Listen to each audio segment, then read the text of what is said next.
Hey guys, Ken Small Engines. This video, when you work on small engines, you try and get business whichever way you can. And last week I was at the hospital giving blood. I give blood almost on a monthly basis because there's stuff that I need to do with my blood. So anyway, I was in the infusion center and there was a guy next to me getting chemo in his mid to late 80s, nice guy. And we started talking about the impending snowstorm. And I said, do you have any, snow equipment? He goes, yeah, I got a couple snow blowers not working. I'm like, So I, proceeded to tell him I fixed snow blowers, and it turns out the guy only lives a few miles from me. So this is one of the jobs I got. So basically it's a snow thrower that wouldn't start, MTD Craftsman, and hope you enjoy it. And something that happens all the time, but this one happened to this guy, and being in his mid to late 80s, he didn't really want to have to worry about it. So hope you enjoy, guys. We'll talk to you soon.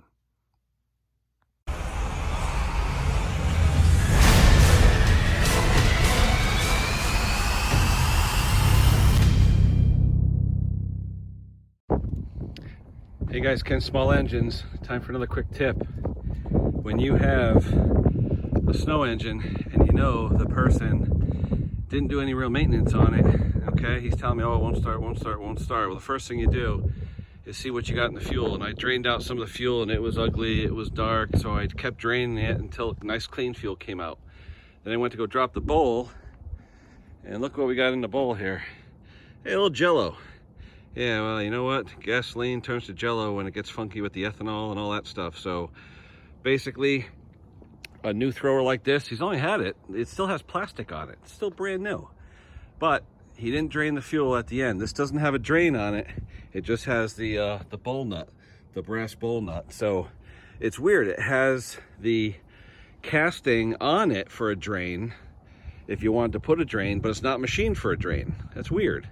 I mean, if it were me, I'd drill and tap a hole in there and put a drain on there so you could drain the fuel. But either way, so now basically all I'm going to do is I'm going to clean this thing out. I'm going to let a little more fuel come out nice and clean, put that bowl, get it all clean, throw it back on, and hopefully this is going to be a good runner. So it's got electric start on it. Briggs engine, they're not too bad. They've done a lot of new things to it to make it last, like insulating the fuel line so you don't get vapor lock and all that, because these things were notorious for vapor locking and boiling fuel. So we used to put in tin foil with fiberglass insulation, block the muffler heat and all that. So hopefully this is a quick fix, and let me throw it all back together and then we'll come back and we'll see if she runs. All right, be back soon, guys. Well, guys, you can see all that jelly crap got into the bowl nut jet there on the bottom. So that'll have to be cleaned out, and I'll have to stick a tube up through the emulsion tube too and make sure that's clean. So I use my handy torch tip cleaners. You get these usually when you buy like carburetor adjusting screws.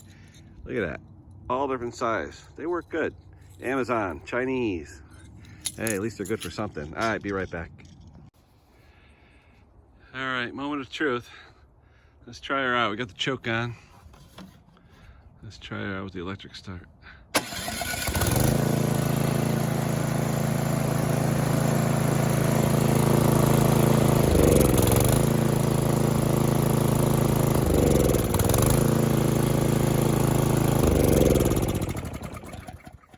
Looks like the carburetor is going to have to come off. We're going to have to do a full clean, not just a jelly in it, because anything other than full choke, it won't run. So got to take that carb apart and do a full clean. All right, we'll be back.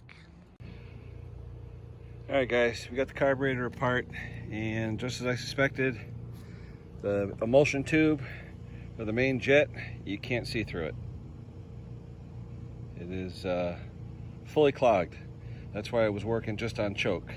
So I'm going to clean off the emulsion tube, stick her back in, put her back together with all the other parts, and we'll fire her up.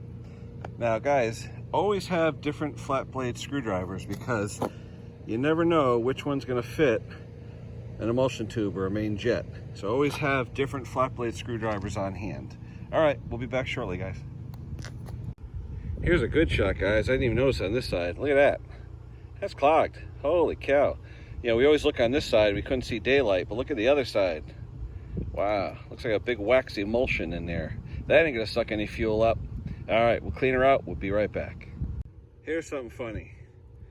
I pushed in my torch tip cleaner, and look at the dirt plug that popped out of there. Oh, where are you? Look at that. Big plug of dirt in the top of that emulsion tube. Plug pushed right out of there. That's what was plugged it up, guys. Old gasoline. So make sure you clean out your jets, all your cross holes in your emulsion tube. Make sure you're good to go, and hopefully this sucker will be firing right up without the choke, and I can deliver it and get my payday. All right, guys, be back shortly. All right, guys, we're getting ready to button her up. Just wanted to show you something.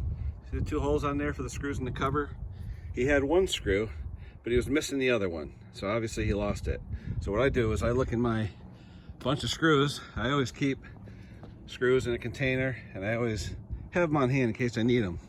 And the easy way to see if a screw's gonna work is you hold them side by side, and then you check the pitch side by side. And let me show you that. Let me steady the camera here if I can. There we go. Oh, camera's on the other side. Yeah, let's see. There we go. So you take your screw. All right, you take 1 screw. There it is. You take the other screw, and you put it end for end right on top of each other. And if you can't see daylight, that means it's the same thread pitch. Okay, and those are the same thread pitch. So you know that they're going to work, and you can tell that the diameter is the same just from looking at it. I can see the diameter is the same. So this way, I always like to give stuff back to the customer with no missing parts, even though I'm not the one who made them missing. All right, guys, we'll talk to you soon. All right, guys, last time, moment of truth. Let's put the choke on, hit the starter button, let's see what we got.